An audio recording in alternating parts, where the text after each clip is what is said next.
Hey, what is up, mortals? It is Robo Celestial here with a new video for you. Welcome to What If Deku Was a Dragon Slayer. I just wanted to greet you guys by just saying, sit back and relax, you're in for a treat. A 4-year-old Katsuki Bakugo and 2 of his followers stood over a cowering boy in a park. The young man was covered in bruises and dirt. It was clear from the fearful look on the boy's face that Bakugo had been bullying the poor child.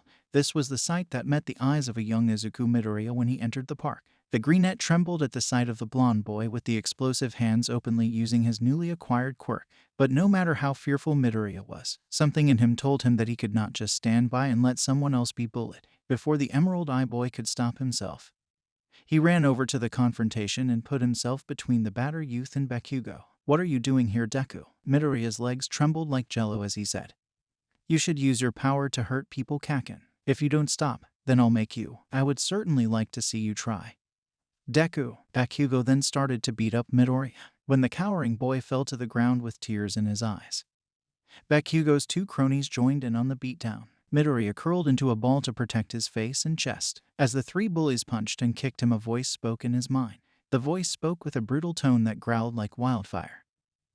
But it seemed to have eons of wisdom too. "Are you just going to let them beat you like that?" Midoriya was so dazed from being beaten that he didn't register how weird it was that he was hearing voices. The boy just said out loud, in answer to the voice, "They are too strong. How can I fight back without a quirk?" "That is a lame excuse, tiny one. You do not need such an insignificant power. You have the power of a fire dragon in you. Now quit your whining and use your power." With those words, Midoriya suddenly felt a burning inside of him. The burning feeling expanded in his belly like a balloon and crawled up his throat. It got to the point that the battered youth could not hold the feeling back anymore. The fiery power surged through Midoriya's tiny body and gave him greater strength than he had ever felt before. With this strength, he managed to beat back the 3 bullies. But the power continued to claw at the boy's throat. Midoriya then opened his mouth and breathed out a huge fireball. The blast of fire was so huge that it lit up the surrounding area like a second sun. The frightened youth somehow managed to have the foresight to aim his blast into the air, away from the 3 boys. Bakugo and his 2 creeps became so terrified at the display of firepower that all 3 ran off. Midoriya just stood there spewing a huge pillar of fire. The young man wondered if it was ever going to end. Some of the trees and shrubs in the area started to catch fire. This concerned the emerald-haired youth. He silently prayed that someone would help him. "So this is the source of the fire I saw." Standing in the field next to Midoriya was a pink-haired man wearing shorts, sandals, and a vest over a bare chest. The man looked at the troubled boy shooting fire into the heavens with a quizzical look. "That is some firepower you have, kid. But you better turn it off before you burn the whole park down." Midoriya tried to form the words to tell the man that he couldn't, but the fire made that impossible. The pink-haired man just stood there staring at Midoriya, his face getting more irritated with each passing second. "Well, if you won't turn off the fire, then I will, stupid kid." Without a moment's hesitation, the pink-haired man took a deep breath, and the fire that Midoriya was creating flew into the man's mouth. The man continued to consume the fire until even Midoriya ran out of fire. Midoriya then fainted from exhaustion. The rose-headed man walked over to the unmoving boy. "Hey, you okay, kid?" The man shook Midoriya to wake him up, but the boy was completely out of it. "Oh no, did I kill him? Looks like I overdid it again." The fire-eating man quickly picked up the boy in his arms and ran off to get help. A short while later, Midoriya woke up lying down in a large bed in the next room.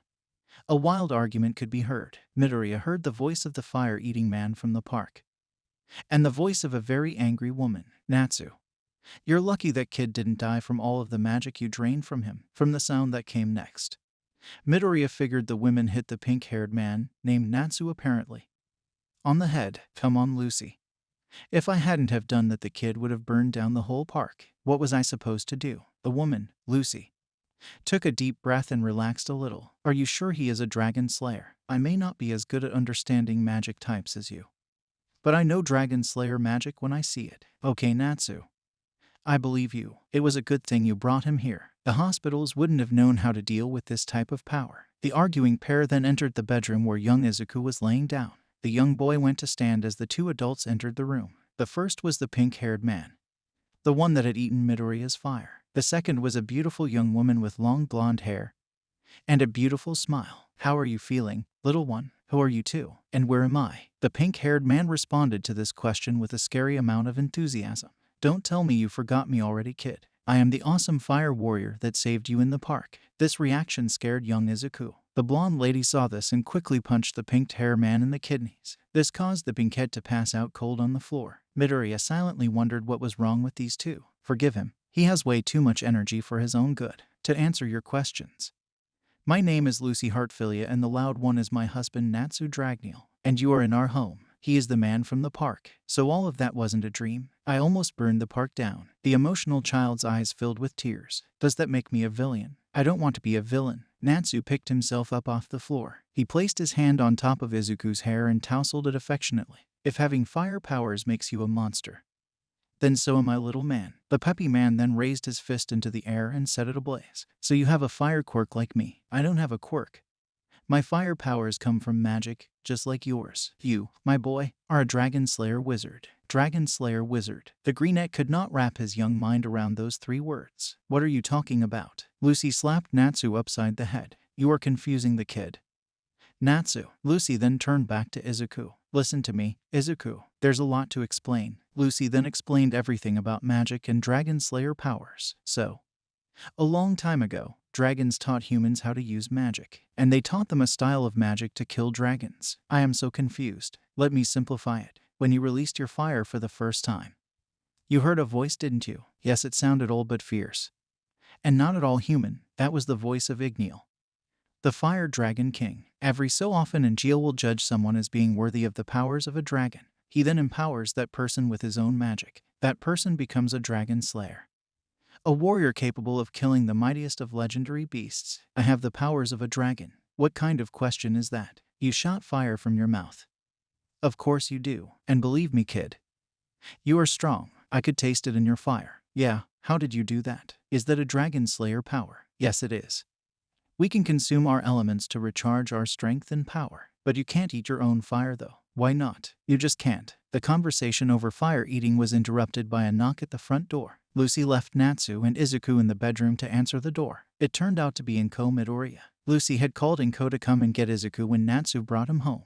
You must be Inko. It is nice to meet you. It is nice to meet you. Where is my son? He is resting in the bedroom. I will take you to him now. Back in the bedroom, Natsu and Izuku heard the ladies coming. Listen, kid. When your mom comes in, just tell her that your quirk activated. But that would be lying. Isn't lying something only villains do? Sir, that is true. But just think about how confused you were when we told you about magic. Do you want to put your mother through that? Izuku shook his head no. Inko burst into the room and went straight for little Izuku and wrapped him in a fierce hug. The worried woman was glad to see that her baby boy was safe and sound. Are you okay, Izuku? Inko rushed over to embrace her son. The poor woman had been worried sick since Lucy called her and told her what happened. I'm fine, mommy. These two took real good care of me. That is good to hear. But who are you two? I was so worried about Izuku that I forgot to ask. No problem. We are heroes. Both Lucy and Natsu took out their official hero licenses. Natsu's license labeled him as the Flame Dragon Hero Igneel. Lucy's official hero name was the Star Hero Celestia. I am grateful to both of you heroes.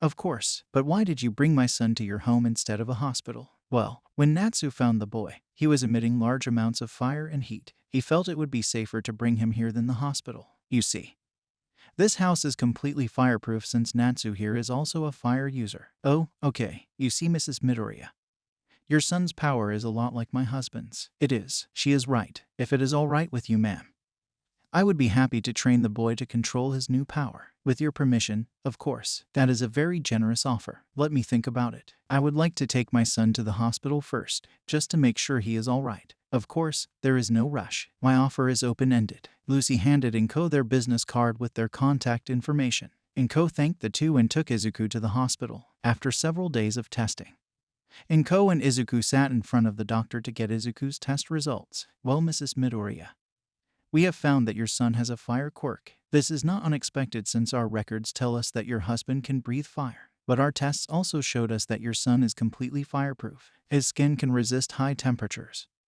and he showed no signs of weakness to high heat. Frankly, his power is not like any fire quirk that I have ever seen. Really, is it that unusual? Well, quirks have the ability to evolve as they are passed down, but I have never seen such a leap in power. I would suggest that he be given a quirk counselor. The boy seems to have enough control over his power now that he will not be a danger to himself or others. I give him my full permission to return to his normal life. Okay, thank you, doctor. After that, Inko and Izuku went home. Over the following weeks, Inko had several discussions with Izuku, his quirk counselor, Natsu and Lucy. It was agreed that Izuku could train with Natsu to gain better control of his power, but Inko only agreed to this if Lucy was present during the training. Natsu's overly enthusiastic nature kind of scared Inko. Lucy agreed to these terms and told Inko she understood. The blonde knew that her husband could go overboard. She promised to keep him in line. With that, Izuku started training under Natsu to learn how to control his Dragon Slayer powers. Honey is a free browser add-on available on Google, Opera, Firefox, Safari. If it's a browser, it has Honey. Honey automatically saves you money when you check out on sites like Amazon, Papa John's, Kohl's. Wherever you shop, it's a good chance that Honey can save you money. All you have to do when you're checking out at these major sites, click that little orange button and it will scan the entire internet and find discount codes for you. It takes 2 clicks to install Honey. Now anytime you check out, Honey will scan the entire internet and find coupon codes for you. If there is a coupon code, they will find it. And if there's not a coupon code, you can rest assured that you are getting the best price possible, and there literally is not one available on the internet. If you install Honey right now, you can save like $50 to $100 on your shopping, doing nothing. There's literally no reason not to install Honey. It takes 2 clicks, 10 million people use it, 100,000 5-star reviews. Unless you hate money, you should install Honey. 10 years later, we find Izuku in his middle school class. A teacher stands in front of class holding a stack of papers in one hand. Well, I should hand out these papers so you can see what occupation you would be good for. The teacher then threw the papers into the air. But what is the point? I know you all want to go on the hero track. At that exclamation, the students in the class started to show off their wide assortment of quirks. Yes, you all have some fine quirks, but you know the rules. No using your quirks on campus. Don't lump me in with these losers. Teach. Bakugo sat with his feet on his desk, a cocky look on his face. I am going to be number 1. But these losers will be lucky to be sidekicks to some busted D-lister. Bakugo then jumped up onto his desk and proclaimed his superiority. The other students gave Bakugo angry glares and berated him for belittling them. You shouldn't talk down to others, bomb boy. With an attitude like that, you are more likely to end up as a villain. Bakugo's eyes turned toward the back of the classroom, where the voice had come from. Sitting at his desk was Izuku Midoriya. The green-haired boy leaned back in his seat with a confident smile on his face. You have something to say to me, Deku? I just did. And you can forget about being number 1 as long as I am around. That spot will be going to me. Watch it, Deku. You may have that stupid fire quirk, but that doesn't make you better than me. Deku stood up and jumped into the air. The confident teen landed on the desk behind Bakugo's. This action allowed Midoriya to look Bakugo in the eye. My power is better than yours, because I bet you on all of the mock tests, and I plan on making it into UA. Bakugo got into Midoriya's face. Literally. Oh no, you don't, Deku. I am going to be the first one in this lousy school to get into UA. I will leave you and everybody else in my ashes. You will be the one left in ashes. Splatter brains. Midoriya and Bakugo. I see that you two have signed up for the UA entrance exam. Well, that makes sense. The 2 boys continued to make angry faces at each other while standing on the desks until the teacher told them to get down. Later that afternoon, Midoriya was packing up his bag when Bakugo and his cronies approached him. We need to talk, Deku. I have nothing to say to you, Kaken. Do you really think a loser like you can pass the UA entrance exam? Why would they take someone like you when they could have someone like me? Don't you have a high opinion of yourself? The fact is, Kaken, I registered to take the test and I am taking it, unless you want to try to stop me. Bakugo set off an explosion in his left hand. The blonde boy thought this would frighten Midoriya. The only reaction the greenette had was to inhale the flames from the explosion and gulp them down. Your fire may be sour, Kaken, but I can still devour it like candy. So bring it on. Bakugo turned to leave. Maybe another day. Stupid fire-eating freak. With that confrontation out of the way, Midoriya packed up his bag and headed out. The confident boy knew that his masters, Natsu and Lucy, would not like it if he was late. As Midoriya walked, he flipped through one of his notes. The notebook he was reading was full of ideas for new uses of his fire magic. Midoriya got so engrossed in his notes that he started to think out loud. It is true that Master Natsu's fire-based combat will help me beat down bad guys, but it will not help in capture or pursuit. I need to work on those aspects if I stand any chance at getting into UA. The thoughtful boy was so lost in thought that he only noticed the figure in the shadows at the last second. The pine-haired boy jumped out of the way as an arm made of a strange green liquid made a grab for him. You almost had me. Suddenly Midoriya grabbed his nose and howled in disgust. What are you made of? You smell like the love child of a sewage plant and a garbage dump. The squirmy figure came into the light, revealing a villain made out of green fluid. Watch your mouth, kid. Just for that I am going to make you suffer as I take over your body. Midoriya had no idea what the villain was talking about, but he figured that this was a good opportunity to try out a new move he had been working on. The sludge villain made an advance on Midoriya. The intelligent boy raised his hands and set them ablaze. The green-eyed boy then used his fire to create a wall between him and the villain. The villain's hands hit Midoriya's fire wall with a sizzle, but the villain seemed more annoyed than hurt. So you are a fire user. That is great. With your fire power, I can take down that muscle-bound fool that was chasing me. The villain tried to slip around the fire wall. Midoriya saw this and reacted. The Dragon Slayer manipulated his fire and had it close and around the slimy villain. The fire quickly condensed to form a large bubble of spinning flame with the villain inside. What is the big idea? Do you like it, villain? I call this my hell cage. Just then a nearby sewer grate popped off and a large muscular man appeared. Have no fear, because I am. It was then that man noticed the young boy holding the villain in a bubble of fire. Hey, you're All Might. That is so cool. I would love an autograph. But could you help me with this guy? I don't think I can keep this cage up much longer. All Might was dumbfounded by the sight of the villain in a fire bubble. But the pro hero quickly reformed and helped Midoriya. The two placed the sludge villain in a pair of bottles All Might had. You are All Might. I am your biggest fan. Can I have your autograph? All Might signed the boy's notebook. That is an interesting ability you have, young man. But you should not have used your power in public like that. But since you were defending yourself from a villain, I will let it slide. What is your name, young man? My name is Izuku Midoriya.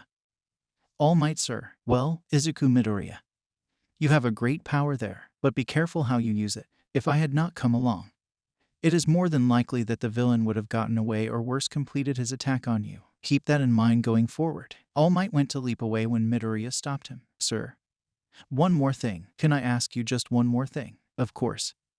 I am always happy to answer a fan's question. Do you think that I have what it takes to be a hero like you? All Might rubbed his manly chin in deep thought. Considering your action today and the power you displayed, I think you have what it takes to be a marvelous hero someday. But you still have a long way to go. So train both your mind and body hard, and your dream will come true. With those inspiring words, All Might leapt away to take the villain to a police station. Midoriya had been so surprised by All Might's arrival that he didn't realize that he was late for training. The green teen did not get to ponder this for too long when he noticed that Natsu had appeared nearby. The fiery man had an angry expression on his face. The pink-haired man leapt toward Midoriya and punched him in the face. The loud man then grabbed Midoriya's collar and started to shake him. Where have you been? You were 10 minutes late. Lucy and I were so worried. Natsu's vigorous shaking left the emerald-eyed teen very dizzy. But the confused young man did his best to explain why he was late to training.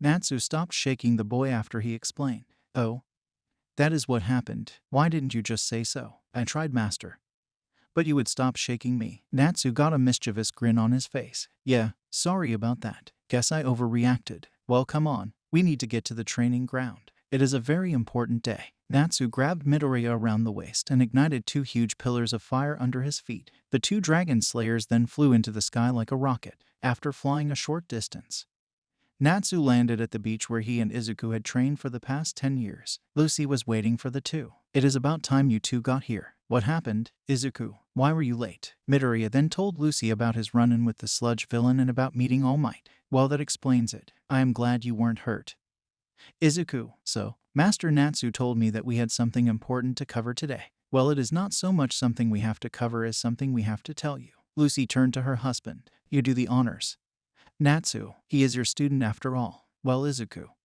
we wanted to tell you that you have completed your training as a dragon slayer. Most people would be overjoyed to hear this, but Izuku was panicked.